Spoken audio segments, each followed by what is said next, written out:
गजाननं भूतगणाधिसेवितं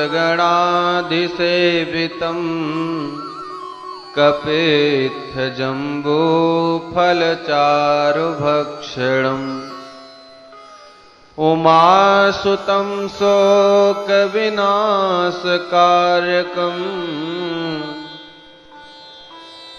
नमामि विघ्नेश्वरपादपङ्कजम्। ॐ अज्ञानतिमिरान्धस्य ज्ञानाञ्जनशलाकया चक्षुरुन्मीलितं येन तस्मै श्रीगुरुवे नमः। नारायणं नमस्कृत्यं नरं चैव नरोत्तमं देवीं सरस्वतीं व्यासं ततो जयमुदीरये। जय जय श्री राधारमण, जय जय नवल किशोर, जय गोपी चित्तचोर प्रभु, जय जय माखन चोर, जय जय माखन चोर। बोलिए वृंदावन बांके बिहारी लाल की जय, आनंद कंद भगवान की जय, श्री सच्चिदानंद भगवान की जय, श्रीमद्भागवत महापुराण की जय। बोलिए सियावर रामचंद्र की जय, पवन सुत हनुमान की जय, उमापति महादेव की जय। जय जय श्री राधे, जय जय श्री राधे, जय जय श्री राधे। अकारण करुणावलय परिपूर्णतम परमात्मा भगवान श्री बालकृष्ण लाल के चरणों में हम सब कोटि कोटि प्रणाम निवेदित करते हैं। भगवान की दिव्य कथा रूपी भगीरथी में स्नान कर रहे समस्त श्रोता समुदाय को हमारी तरफ से श्री राम में सब जग जानी करहो प्रणाम जोर जुग पानी का भाव निवेदित करते हैं।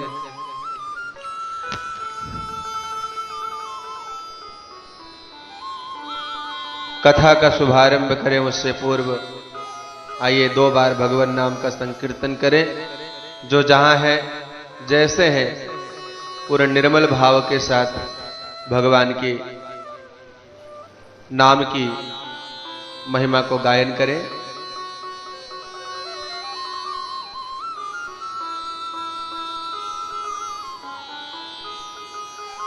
जय जय गोविंद गोविंद गोपाला, जय जय गोविंद गोविंद गोपाला, जय जय गोविंद गोविंद गोपाला, जय जय गोविंद गोविंद गोपाला, जय जय गोविंद गोविंद गोपाला, जय जय गोविंद गोविंद गोपाला।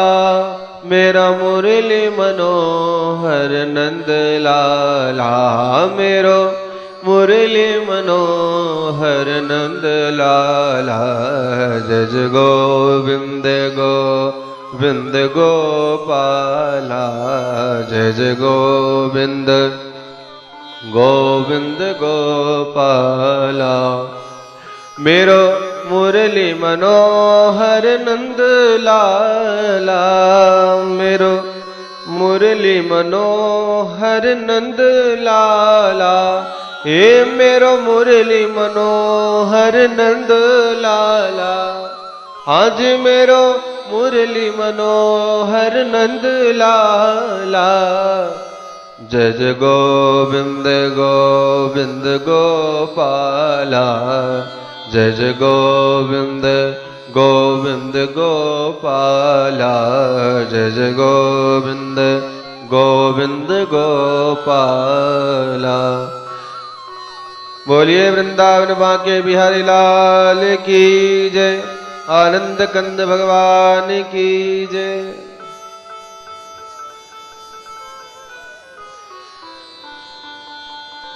कल की कथा में आप सभी लोगों ने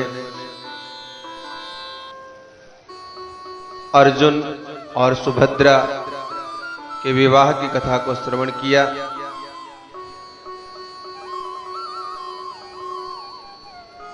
परीक्षित जी ने कहा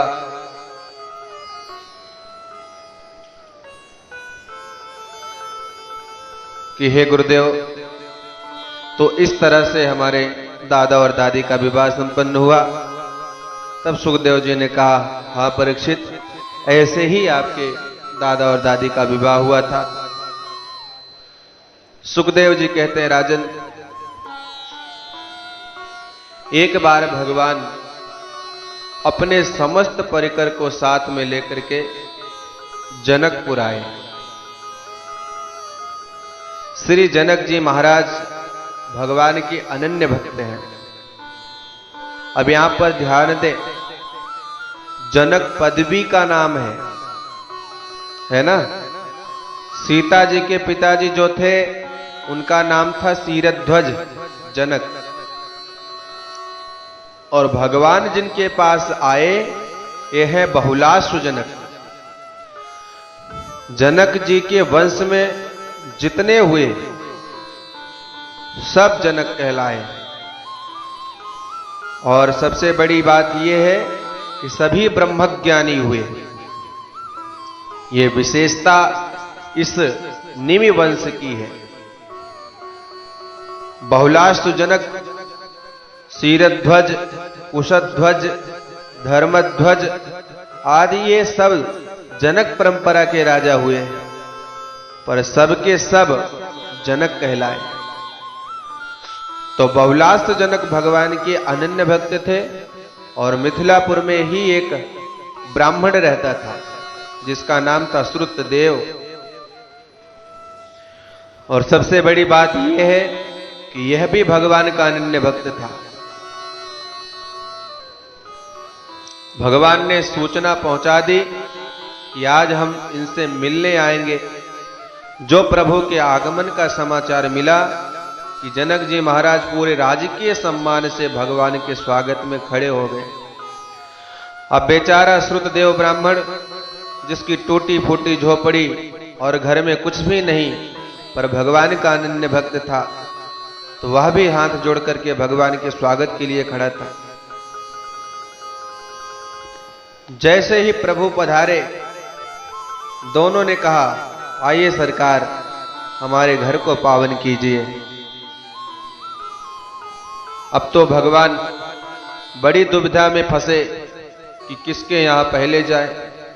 जनक जी के यहां पहले जाऊंगा तो ब्राह्मण का मन खिन्न हो जाएगा, जिसके लिए प्रतीक्षा का एक एक क्षण बड़ी कठिनाई से बीत रहा था कि कब सरकार के दर्शन होंगे, कब घर पर धारेंगे। और इतना उतावला ब्राह्मण यदि अपने आंखों के सामने मुझे जनक के घर जाते देखेगा तो इसके मन में क्षोभ हो जाएगा, और ब्राह्मण के घर पहले चला जाऊंगा तो जनक जी महाराज सोचेंगे, ब्राह्मण को ही महत्व देते हैं। मैं क्षत्रिय था इसलिए मेरी भावना का आदर नहीं किया, मुझे दूसरे नंबर पर रख दिया। प्रभु को तो दोनों तरफ से दुविधा हो रही है। जनक जी के यहां जाएं तो धन का दोष मानेंगे कि वह धनवानों के यहां पहले जाते हैं, और ब्राह्मण के यहां जाएं तो भी पक्षपात माना जाएगा। तो भगवान के साथ जो संत आए थे, भगवान ने उनकी तरफ इशारा किया। सुखदेव बाबा कहते हैं, परीक्षित, उस मंडली में मैं भी था। नारदो वाम देवोत्री कृष्णो रामोषितोरणि अहम बृहस्पति कणो मैत्रेयाश्च वनादय। सुखदेव जी कहते हैं, मैं भी था, हमारी तरफ इशारा किया, हम उनके इस संकेत को समझ गए और हम जितने संत थे सबने दो दो रूप प्रकट कर दिए। हमारे सरकार प्रभु द्वारिकाधीश भी दोनों रूप में प्रकट हो गए। तो हम भी संतों के साथ द्वारिकाधीश ब्राह्मण के साथ भी चल दिए और जनक जी के साथ भी चल दिए। एक ही क्षण में एक साथ और दोनों का सम्मान स्वीकार किया। जनक जी के यहाँ राजोपचार के साथ भगवान का स्वर्ण सिंहासन पर ठाट बाट से पूजन चल रहा है और उधर ब्राह्मण की झोपड़ी में कुशा के आसन बिछा दिए गए। अतिथियों को बैठा दिया, शीतल जल पिला दिया। इसके अलावा उसके पास कुछ भी नहीं, केवल अपना उत्तरीय हाथ में लेकर धुन वनवांसो ननर्तः वस्त्र उड़ा उड़ा करके नाच रहा था। और भगवान ने यहां समता का दर्शन कराया कि मैं भी भाव का भूखा हूं। कोई कैसा भी हो, धनहीन हो या धनवान हो, क्षत्रिय हो, भगवान भाव में विराजते हैं। परीक्षित ने पूछा, महाराज, जब ब्रह्म निर्गुण निराकार है तो श्रुतियां वर्णन कैसे करती हैं? तब सुखदेव बाबा ने वेद स्तुति का नरक कुट छंद में वर्णन किया। जय जय जहि जाम जित दोष गृभीत गुणाम तमसि यदात्मना समरुत्त समस्त भगा अग जगदोक समाखिल शक्यत्व अवोधकते क्वचित जयात्मना चचरतो नुरचरे निगमः। ये वेद स्तुति है।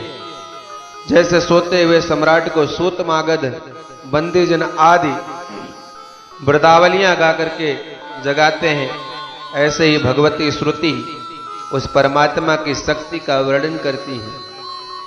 और क्या कहती हैं? हे अजित, आपकी जय हो। प्रभु ने कहा, अरे जय जयकार उसी की करो जिसकी पराजित होने की संभावना हो, जिसे हारने का डर लगता है, वही जिंदाबाद के नारे ज्यादा लगवाता है। हम तो अजित हैं, कभी पराजित होते ही नहीं, तो ये जय जयकार की क्या जरूरत है?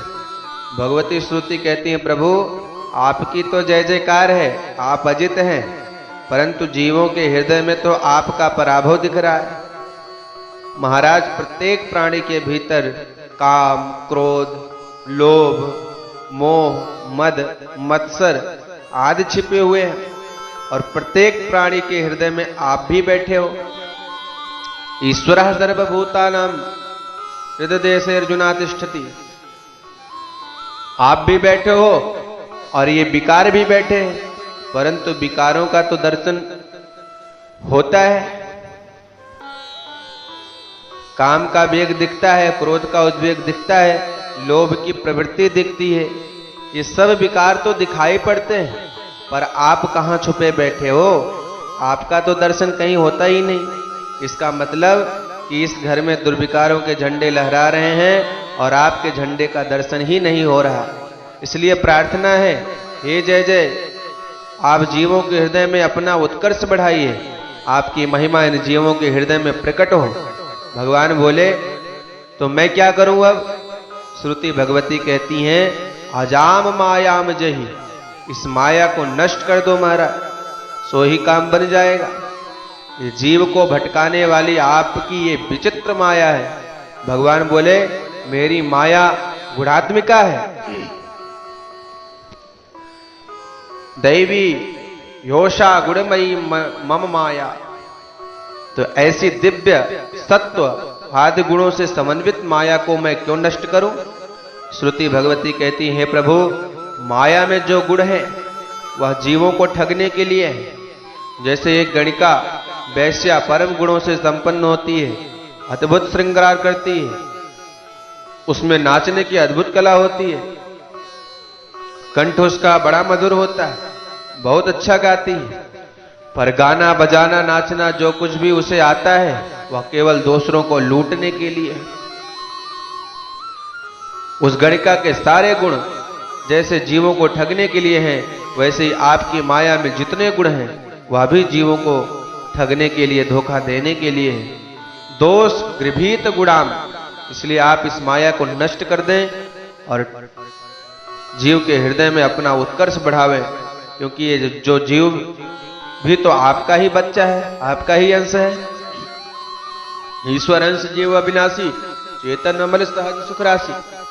ये जीव आपका अंश है प्रभु, और आपका अंश आपका पुत्र होकर भी माया के वशीभूत होकर के नाच रहा है, इस मायामय जगत में भटक रहा है। इसमें क्या आपकी बदनामी नहीं है? जीव आपका पुत्र है और आपका पुत्र होकर जीव काम, क्रोध, मोह आदि की दास्तां कर रहा है, उनकी जूठन खा रहा है, उनका दास बनकर उनके पीछे भाग रहा है, तो क्या आपका बदनामी नहीं हो रही?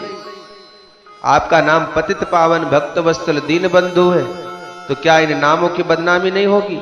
इसलिए प्रभु इस जीव पर अनुग्रह कीजिए, कृपा कीजिए, ये आपका ही है।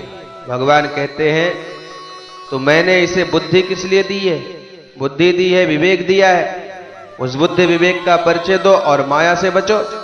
श्रुति कहती है, महाराज अखिल सत्य बोधकते, अरे जब तक आपकी कृपा नहीं होगी शक्ति का बोध ही नहीं होगा। शक्ति तो बहुत भरी पड़ी है, परंतु शक्ति का ज्ञान नहीं तो सब बेकार।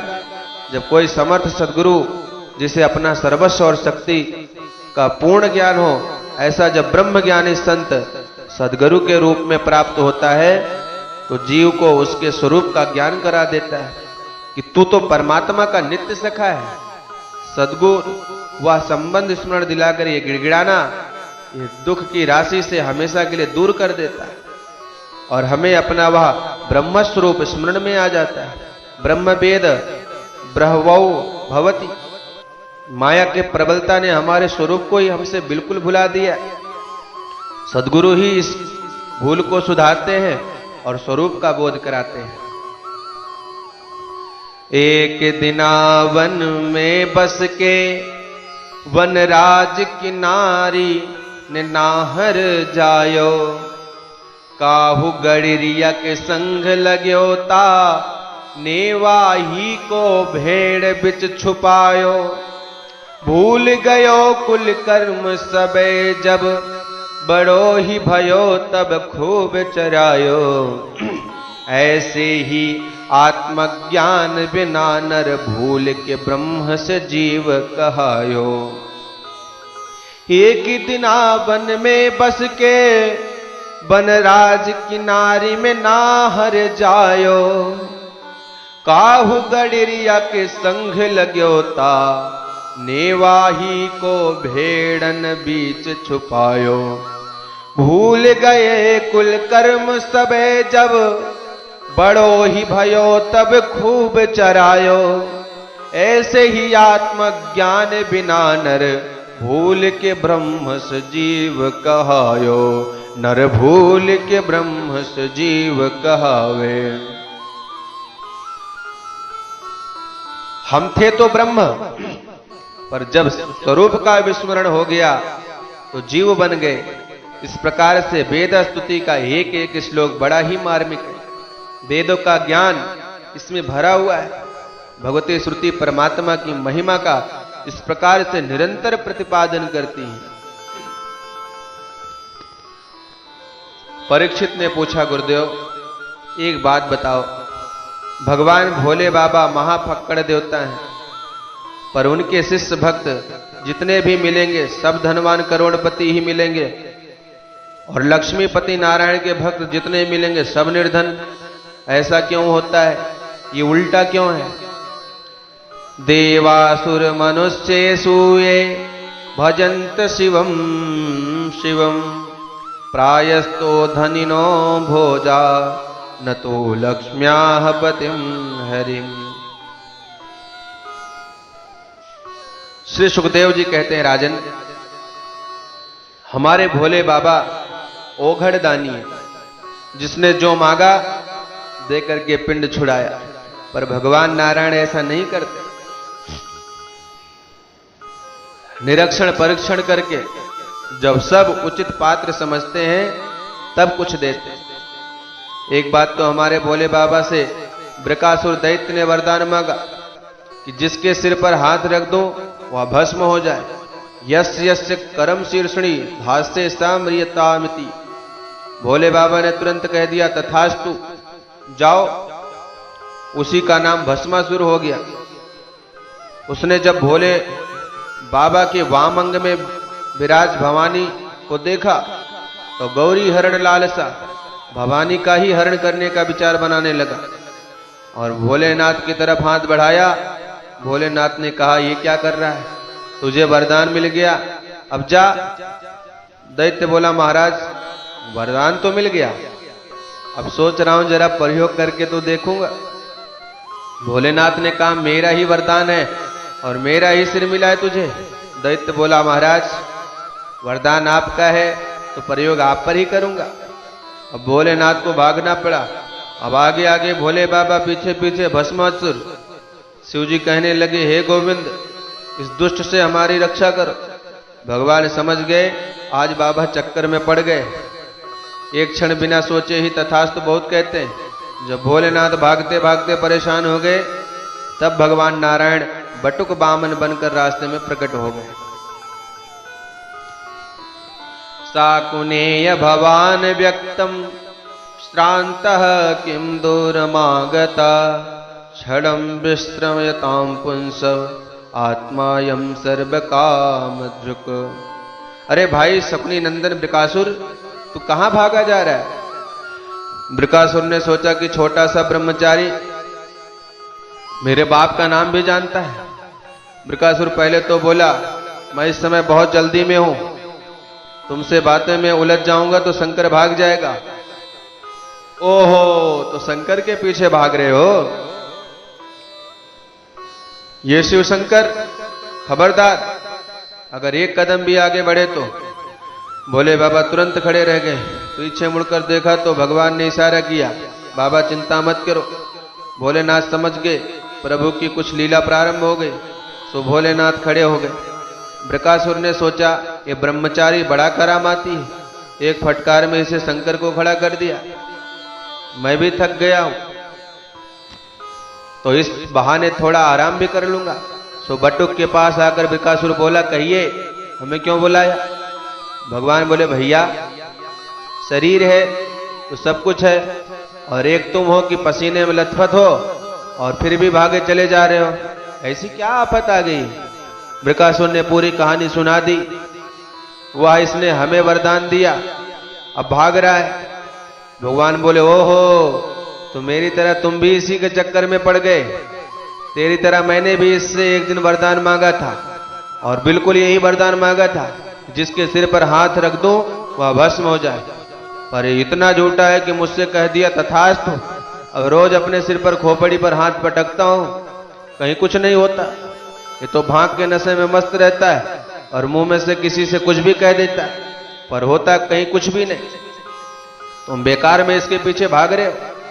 बृकासुर बोला, क्यों ब्रह्मचारी जी, हमें बिल्कुल पागल समझ रखा है क्या? अरे वरदान झूठा होता तो ऐसे प्राण बचाकर क्यों भागता? भगवान बोले, बस बस, इसमें यही विशेषता है। अब ये तुम्हें पूरा विश्वास दिलाना चाहता है कि मेरा वरदान बिल्कुल सच्चा है। ये तो भांग के नशे में भाग रहा है और तुम बेकार में अपना शरीर बर्बाद कर रहे हो। बृकासुर बोला, अच्छा तो ये झूठ भी बोलता है, पर एक बात बताओ, सच का पता कैसे चले? क्योंकि ये बात मुझे कुछ समझ में नहीं आ रही। भगवान बोले, तो यूं समझो, यदि कोई सिर पर हाथ रख दे तो क्या कोई एकदम भस्म हो जाता है? ऐसा थोड़ा होगा। यदि सच का पता लगाना है तो अपने सिर के थोड़ा सा ऊपर हाथ रखना, यदि थोड़ी थोड़ी गर्मी भी मालूम पड़े तो समझना खतरा है, और कुछ ना समझ में आवे तो समझो झूठा है। दैत्य बोला ये बात कुछ समझ में आई। अब जरा सिर के ऊपर ये हाथ रखा। भगवान ने पूछा कुछ गर्मी लगी? असुर बोला नहीं। भगवान बोले तो और नीचे लाओ। उसने झट से हाथ रख दिया और हाथ रखते ही राख का ढेर बन गया। भोले बाबा दौड़े दौड़े आए, जय हो सरकार, आपने बड़ी कृपा की, नहीं तो आज मेरी आफत आ गई होती। भगवान भोलेनाथ से हंसकर बोले बाबा आजकल बड़े भक्त जो है ना बड़े होशियार हो गए हैं, जरा सोच समझ करके ही वरदान दिया करो। भोले बाबा ने तो कान पकड़ लिए, अब खाई सो खाई, आगे खाई तो राम दुहाई। तो ऐसा भोलेनाथ औघड़दानी है, कुछ भी दे देते हैं, पर भगवान नारायण ऐसे नहीं है, बहुत सोच विचार करके ही देते हैं। सुखदेव जी कहते हैं परीक्षित, एक बार तो महात्माओं के बीच तीनों देवताओं में श्रेष्ठता को लेकर बड़ा भारी प्रसंग छिड़ गया। तीनों देवताओं में बड़ा कौन? ब्रह्मा विष्णु या महेश? सभी महात्मा बोले अब ये दायित्व हमने भृगु जी के ऊपर सौंप दिया। अब भृगु जी तीनों देवताओं की परीक्षा के लिए बढ़े। ब्रह्मा जी को प्रणाम नहीं किया तो वह क्रोधित हो गए, शिव जी से आलिंगन नहीं किया तो शिव जी मारने को दौड़े, परंतु नारायण की तो छाती में जाकर भृगु जी ने लात ही मार दी। फिर भी भगवान तुरंत खड़े होकर भृगु जी के चरण दबाने लगे। अतीव कोमलो तात चरणौ ते महामुने इत्युक्त्वा विप्र चरणो मर्दयन स्वेन पाणिना। भगवान चरण सहलाते हुए बोले महाराज मेरे हृदय बड़ा कठोर है, और आपके सुकुमार चरणों में मेरे हृदय पर प्रहार करते समय यदि पीड़ा हो गई हो तो मेरी धृष्टता को क्षमा करे। भृगु जी तो गदगद हो गए, जय हो प्रभु, सबके बीच में घोषणा कर दी कि मेरी दृष्टि में श्रीमन नारायण प्रभु से महान कोई देवता नहीं। सुखदेव कहते हैं परीक्षित, एक बार अर्जुन द्वारिका में आए हुए थे। भगवान के द्वारिकापुर में प्रभु के सामने अचानक एक ब्राह्मण अपने मृत पुत्र को लेकर आया और भगवान के सामने रखकर कहता है राजा के पाप से ही प्रजा में ऐसा होता है कि पिता की उपस्थिति में पुत्र का अंत हो जाए। आप लोग राजा नहीं राजा के रूप को धारण किए नट हो। जब वह ब्राह्मण ऐसे अपशब्द बोलने लगा तो पास में बैठे अर्जुन बोले पड़े, हे विप्रवर ऐसा तो ना बोलो, क्या बात है? ब्राह्मण ने कहा मेरे एक दो नहीं कितने ही बच्चे पैदा होते हैं, समाप्त हो जा रहे हैं, और मेरे बालकों का कोई ध्यान ही नहीं देता, कोई रक्षा ही नहीं करता। अर्जुन बोले यदि ये बात है तो मैं आपको वचन देता हूं, आपके बालक की रक्षा मैं करूंगा। ब्राह्मण बोला तू क्या रक्षा करेगा? जिन बालकों की रक्षा श्री कृष्ण प्रद्युम्न बलराम संकर्षण आदि नहीं कर सके तो क्या करोगे? जब ब्राह्मण ने ऐसा कहा तो अभिमान में भरकर अर्जुन एकदम अकड़ कर बोले, हे ब्राह्मण तुमने मुझे क्या कृष्ण समझ रखा है? मैं कृष्ण नहीं, मैं बलराम नहीं, मैं प्रद्युम्न नहीं। क्या तूने मेरा और मेरे गांडीव का नाम नहीं सुना? ना हम संकर्षणो ब्राह्मण न कृष्णा कर्षणिरेव च अहम वा अर्जुनो नाम गांडीवम यस्य वै धनु। भगवान ने अर्जुन की तरफ गौर से देखा। अच्छा? अर्जुन बोले ब्राह्मण मैं आपको वचन देता हूं कि यदि रक्षा नहीं कर सका तो आत्मदहन कर लूंगा। तब ब्राह्मण को विश्वास करना पड़ा। अर्जुन बोले अब की बार जब बालक हो तो मुझे बुलाकर जरूर ले आना। 10वें पुत्र का जन्म होने का समय आया तो ब्राह्मण बुलाने आया, अरे अर्जुन चलो। अर्जुन दौड़े दौड़े आए और प्रसूतिका गृह के बाणों से ऐसे आच्छादित कर दिया कि अंदर की वायु भी बाहर न जाने पावे। बालक का जन्म हुआ और रोने का शब्द सुना। ब्राह्मण तुरंत बच्चे के पास दौड़ा, पर अचानक क्या देखता है कि अब की बार बालक सदैह अदृश्य हो गया। पहले तो कम से कम शरीर पड़ा रहता था, अब की बार तो शरीर का ही पता नहीं। अब तो अर्जुन से ब्राह्मण ने कहा महाराज बालक का कहीं पता नहीं कहां गया। अब अर्जुन तीनों लोकों में भटकते फिरे, कहीं कोई सुराग नहीं मिला। निराश होकर के जब लौटे तो ब्राह्मण ने खूब खरी खोटी सुनाई। धिक्कार है तुम्हें और तुम्हारे धनुष के लिए। अपनी बड़ी भारी प्रशंसा कर रहे थे, बड़ी सेखी बघार रहे थे। अर्जुन तो आत्मदहन के लिए तैयार हो गए। प्रतिज्ञा पूरी नहीं हुई तो निश्चित में भस्म हो जाऊंगा। जैसे ही मरने की तैयारी की कि भगवान द्वारिकाधीश आ गए। मित्र, अब इतनी भी जल्दी क्या है, एक बार हमारे साथ भी प्रयास करके देख लो। और तुरंत भगवान ने अर्जुन को अपने रथ पर बैठाया और वायु वेग से रथ दौड़ा दिया। लोकालोक पर्वत को भी जब लांग कर आगे बढ़े तो इतना भयंकर अंधकार की घोड़ों का चलना भी कठिन हो गया। तब दिव्य सुदर्शन चक्र के प्रकाश में भगवान ने रथ आगे बढ़ाया और अब इतना दिव्य प्रकाश प्रकट हुआ कि जहां पर भगवान का प्रतिरूप भूमा पुरुष विराजमान है, भगवान ने उस दिव्य रूप को प्रणाम किया तो अर्जुन ने भी प्रणाम किया। भूमा पुरुष ने दोनों का स्वागत किया और कहा, भाई हम तुम दोनों को यहाँ बुलाकर दर्शन करना चाहते थे, इसलिए हमने ही उन विप्र बालकों का हरण किया है। वह बालक सब सुरक्षित हैं। आप जिस उद्देश्य के लिए गए थे वह उद्देश्य पूरा हो चुका है। सब असुरों का विनाश हो चुका है। धर्मध्वज पृथ्वी पर लहरा रहा है। इसलिए अब अपना कार्य पूर्ण करके शीघ्र वापस लौट कर आओ। तुम दोनों मेरे ही अंश हो, तुम दोनों ही नर और नारायण हो। नरावतार अर्जुन और नारायणावतार भगवान श्री कृष्ण दोनों को इस प्रकार से कहकर उन विप्र बालकों के साथ दोनों को विदा किया। भगवान ने वह बालक सब ज्यों के त्यों उतनी ही अवस्था में लाकर ब्राह्मण को प्रदान किए। ब्राह्मण बड़ा प्रसन्न हो गया और भगवान को बार बार धन्यवाद दिया। सुखदेव कहते हैं, परीक्षित, इस प्रकार से भगवान द्वारिकाधीश की दिव्य लीलाएं हैं। भगवान का 56 कोटि यदुवंशियों का विशाल परिवार है। उन यदुवंशी बाल विद्यार्थियों को पढ़ाने के लिए करोड़ों अध्यापक नियुक्त थे।